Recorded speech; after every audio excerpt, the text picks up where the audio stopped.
Good morning. இன்றைக்கி நம்ம பேச போகிற டாபிக் நம்ம டே டு டேயில் ரொம்ப காமனாக யூஸ் பண்ணுற அண்ட் ரொம்ப யூஸ்ஃபுல்லாக இருக்கக்கூடிய ஒரு டாபிக்குங்க. அதாவது என்ன face wash or soap use பண்ணலாம், என்ன மாதிரி டைப் ஆஃப் ஸ்கின்னுக்கு என்ன சோப் யூஸ் பண்ணணும், எத்தனை வாட்டி நம்ம ஃபேஸை வாஷ் பண்ணலாம், இந்த எல்லா இஷ்யூஸை தான் இன்றைக்கி அட்ரஸ் பண்ண போகிறோம். ஸோ இது எல்லாத்தையும் நம்ம இப்போ ஒரு சோப்புனா அந்த சோப்புக்கு பற்றிலாம் பேசுகிறதுக்கு முன்னாடி நம்ம ரொம்ப முக்கியமாக புரிஞ்சுக்க வேண்டிய ஒரு கான்செப்ட் என்ன அப்படின்னா pH அப்படிங்கிற ஒரு கான்செப்ட் அண்ட் நம்ம ஸ்கின்னோட pH அப்படிங்கிறது தான் நம்ம ஃபஸ்ட்டு தெரியணும் பேச வேண்டிய ஒரு டாபிக். இப்போது pHனா நம்ம எல்லாமே கெமிஸ்ட்ரி லேபில் ஒரு டைம் இல்லைன்னா ஒரு டைம் கண்டிப்பாக எக்ஸ்பெரிமெண்ட் பண்ணும்போது பார்த்துருப்போம் இல்லையா. ஸோ pH அப்படிங்கிறது pH 7க்கு கீழே இருந்தால் அசிடிக் அப்படிங்கிறதும் pH 7க்கு மேலே இருந்தால் ஆல்கலி அப்படிங்கிறதும் காமனாக நம்ம படிச்சிருப்போம். ஸ்கின்னுக்கும் ஒரு பர்டிகுலர் pH இருக்குது. அதாவது 5.5 அப்படிங்கிறது தான் ஸ்கின்னோட pHங்க. இந்த 5.5 அப்படிங்கிறத நம்ம ஸ்கின்ல ஆசிட் மேண்டில் அப்படின்னு சொல்லுவாங்க. இது ரொம்ப ரொம்ப நம்ம ஸ்கின்னோட ஹெல்த்துக்கு முக்கியம். ஏன் இது நம்ம ஸ்கின்னோட ஹெல்த்துக்கு முக்கியம்னு பார்த்தீங்கன்னா, இப்போ நம்ம ஸ்கின் நார்மலாக என்ன ஆகும்னு பார்த்தீங்கன்னா அடியிலிருந்து மேலே அப்புறம் ஷெட் ஆகிடுது. இந்த அடியிலிருந்து மேலே ஷெட் ஆகிறதுக்கூடிய சிக்னலே அந்த pH 5.5 தான். அந்த 5.5 சிக்னல் வந்த உடனே தான் நம்ம ஸ்கின் உதிர்ந்து வெளியே விழுது. ரெண்டாவது ரொம்ப முக்கியமானது என்னன்னா, பாக்டீரியல் இன்ஃபெக்ஷன் இல்லை ஃபங்கல் இன்ஃபெக்ஷன் இல்லை எனி டைப் ஆஃப் கிருமி நம்ம ஸ்கின்ல பாதிக்கக்கூடிய ஒரு சான்ஸ் இருக்கும்பொழுது இந்த ஸ்கின்னோட pHங்கிறது அதை தவிர்க்குது.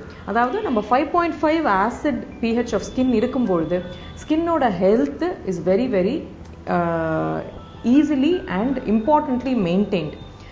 இந்த pH எப்போ ஒரு அப்நார்மலாக ஒரு ஆல்கலி ஆகுதோ, அதாவது 7க்கு மேலே போகுதோ, இன்ஃபெக்ஷன் வர சான்ஸும் அதிகம், ஸ்கின்னோட இரிட்டேஷனும் அதிகமாக நடக்கிற சான்ஸ் இருக்குது உங்களுக்கு. ஸோ எப்படி இந்த ஸ்கின்னோட pH மாறுது அப்படின்னு பார்த்தீங்கன்னா, அப்போ தான் நம்ம கான்செப்ட் ஆஃப் சோப்ஸ்க்கு வரும். Soap or cleanser or face wash அப்படிங்கிறது எல்லாமே மோஸ்ட்லி ஆல்கலி ரேஞ்சில் இருக்கிற ஒரு கிளென்சிங் கெமிக்கல் இல்லையா. ஸோ இது என்ன ட்ரை பண்ணுது, நம்ம எதுக்கு சோப் யூஸ் பண்ணுறோம், எதுக்கு ஃபேஸ் வாஷ் யூஸ் பண்ணுறோம், ஆப்வியஸ்லி நம்ம ஃபேஸில் இருக்கிற ஆயில் எடுக்கிறதுக்கு, டர்ட் எடுக்கிறதுக்கு தான் நம்ம யூஸ் பண்ணிக்கிறோம். இப்போது மோஸ்ட் கம்பெனிஸ் ஒரு சோப்பை மேனுஃபேக்சர் பண்ணணும் அப்படின்னு பார்க்கும்போது அவங்க லோவர் காஸ்ட்டில் பண்ண முடியும் அப்படிங்கிற ஒரு சிச்சுவேஷன் வரும்போது ஆல்கலி தான் யூஸ் பண்ணுவாங்க.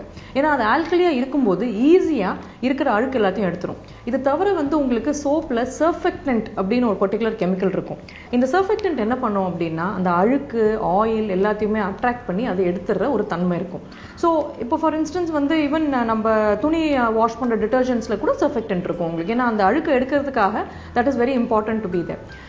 இப்போது நம்ம சோப்பில் இதே நீங்கள் இப்போ ஃபார் கம்பேரிசன் நான் சொன்னேன் இல்லையா, துணி வாஷ் பண்ணும்போது சர்ஃபெக்டன்ட் தேவை இருக்குது. நம்ம சோப்பில் ஸ்கின்னை இருக்கிற அழுக்கும் சர்ஃபெக்டன்ட் இருக்குங்கும் போது skin is obviously more sensitive.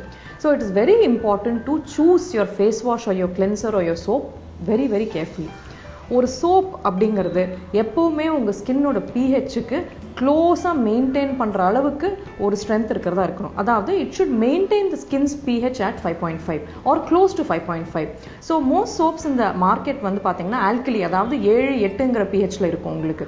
It is preferable to choose a soap ஒரு cleanser which is closer to the skin's pH. அதாவது pH ஃப்ரெண்ட்லி அப்படிங்கிறது ரொம்ப முக்கியமான ஒரு விஷயம்.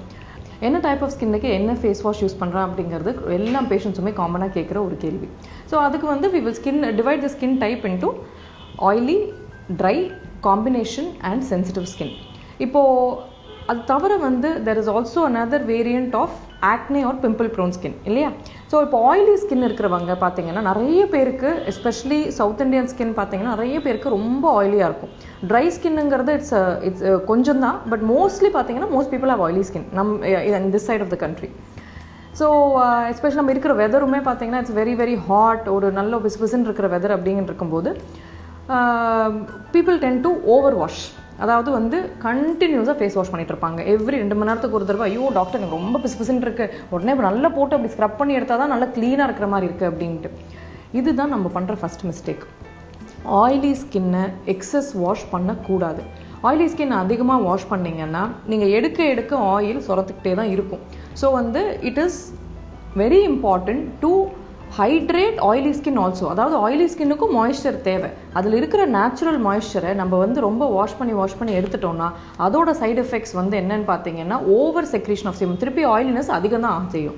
ஸோ ஆயிலி ஸ்கின்னையுமே never over wash the skin. என்ன மாதிரி ஃபேஸ் வாஷ் யூஸ் பண்ணலாம், சப்போஸ் உங்களுக்கு ஆயிலி ஸ்கின்னோட சேர்ந்து you also have a bit of pimples அப்படின்னாலும் face washes with salicylic acid, benzoyl peroxide, oil of wintergreen அப்படின்ட்டு இருக்கு. இது எல்லாமே வந்து உங்களுக்கு will be very useful. Suppose உங்களுக்கு ட்ரை ஸ்கின் இருக்குது அப்படிங்கிற பட்சத்தில் you can go for a face wash which is little more creamy. அதாவது வந்து ஆலோ இல்லைன்னா வந்து உங்களுக்கு கிளிசரின் இருக்கிற ஃபேஸ் வாஷஸை யூஸ் பண்ணிக்கலாம். பட் இப்போ நீங்கள் என்ன ரொம்ப முக்கியமான விஷயம்னா, நான் ஆலோன்னு சொல்கிறேனே தவிர before using a natural product கூட, நேச்சுரல் ப்ராடக்ட்னா ரியாக்ஷன் வராதுங்கிறது கிடையாது. So even before using a natural product always test the product on your skin. ஏதாவது ஒரு கையே இல்லைன்னா இந்த எல்போ பகுதியில் டெஸ்ட் பண்ணி பார்த்துட்டு அதுக்கப்புறம் ஃபேஸில் போட்டு யூஸ் பண்ணுங்கள். Because even for natural product சில பேருக்கு அலர்ஜி வரது உண்டு. சப்போஸ் உங்களுக்கு காம்பினேஷன் ஸ்கின் இருக்கிறவங்க அப்படிங்கிற பட்சத்தில் you can go for a clear face wash. அதாவது க்ரீமியும் இல்லாமல் ரொம்ப வந்து ட்ரை ஆர் ஃபோமிங்கும் இல்லாமல் ஒரு ஜெல் ஃபேஸ் வாஷாக போனீங்கன்னா it will suit you pretty well. See, oily skin இருக்கிறவங்க வந்து preferably foaming face wash use பண்ணுறது is a good idea. But நீங்கள் ஃபோமிங் ஃபேஸ் வாஷ் யூஸ் பண்ணும்போது you should not again foam it too much. நிறைய பேர் என்ன பண்ணுவாங்கன்னா face வாஷை ஃபேஸில் போட்டு பயங்கரமாக ரப் பண்ணுவாங்க and they will keep it on the face for longer. இப்படி பண்ணும்போது என்ன ஆகும்னா, நீங்கள் வந்து எஸ்பெஷலி எந்த ஏரியா, கண்ணை சுற்றி இருக்கிற ஏரியா, வாயை சுற்றி இருக்கிற ஏரியாலாம் ரொம்ப சென்சிட்டிவ் ஸ்கின், உங்களுக்கு தின் ஸ்கின் கூட, இது ரொம்ப ஓவராக ரப் பண்ணும்போது அந்த ஏரியாலாம் வந்து அதிகமாக ட்ரை ஆகி இரிட்டேட் ஆக ஆரம்பிச்சிடும். So this is something that you should be very careful about. ரொம்ப அதிகமாக தேய்ச்சி வாஷ் பண்ணாதீங்க. அண்ட் சப்போஸ் வந்து உங்களுக்கு ரொம்ப சென்சிட்டிவ் ஸ்கின் இருக்குது அப்படின்னா better to avoid alcohol containing face washes. ரொம்ப வந்து ஆல்கஹால் கண்டென்ட் இல்லாமல் பார்த்துக்கோங்க. Water based face washes will be definitely better for this kind of skin. Other than that என்னன்னு பார்த்தீங்கன்னா ஃப்ரேக்ரன்ஸ் ஃப்ரீயாக இருந்தால் பெட்டராக இருக்கும். அதாவது வந்து நம்ம ஸ்மெல் இல்லாமல் ஒரு கலரண்ட்டோ ஒரு ஸ்மெல்லோ இல்லாமல் இருந்தால் தட் வில் பி பெட்டர்.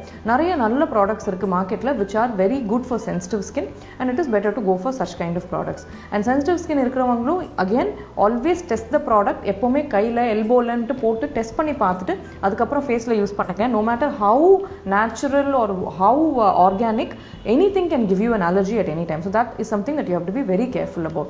எத்தனை டைம்ஸ் ஃபேஸ் வாஷ் பண்ணலாம் ஒரு நாளைக்குன்னா, not more then 2 to 3 times a day. கண்டிப்பாக வந்து உங்களுக்கு ஃபேஸ் வாஷ் பண்ணும்போது you will feel clean, agreed. But ஆனால் அதே வந்து நம்ம ஒரு எக்ஸ்டென்ட்டுக்கு மேலே எடுத்துகிட்டு போனால் ரொம்ப dryness and sensitivity will start setting it. And more then that என்ன பண்ணலாம், ஐயோ எனக்கு 2-3 வாட்டி யூஸ் பண்ணால் அதுக்கு மேலே ரொம்ப பிசுபிசுன்னு இருக்குது doctor, weather is so bad, summer is so bad, you can use water. வாட்டருக்கு மேலே எதுவுமே தேவை கிடையாது. பட் அஃப்கோர்ஸ் நான் எப்போவுமே வந்து ஒன்று ரொம்ப இம்பார்ட்டண்ட்டாக ஞாபகம் வச்சுக்கோங்க, we are all today in an age of no water. So face wash பண்ணும்போது குழாயை திறந்து வச்சுட்டு ஃபேஸ் வாஷ் பண்ணாதீங்க.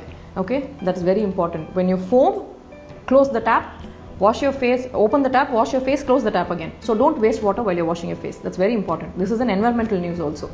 So okay, இதெல்லாம் பண்ண அப்புறம் உங்களுக்கு one important thing before we finish the topic on face wash.